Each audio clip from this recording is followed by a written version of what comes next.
A person who thinks all the time has nothing to think about except thoughts. So he loses touch with reality and lives in a world of illusions. By thoughts, I mean specifically chatter in the skull, perpetual and compulsive repetition of words, of reckoning and calculating. I'm not saying that thinking is bad. Like everything else, it's useful in moderation. A good servant, but a bad master. And all so-called civilized peoples have increasingly become crazy and self-destructive because through excessive thinking they have lost touch with reality. That's to say, we confuse signs, words, numbers, symbols, and ideas with the real world.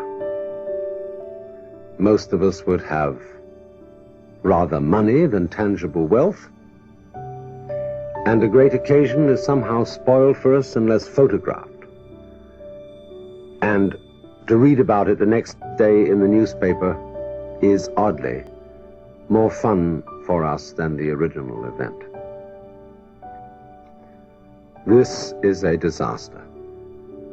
For as a result of confusing the real world of nature with mere signs, such as bank balances and contracts, we are destroying nature. We are so tied up in our minds that we've lost our senses. Time to wake up. What is reality?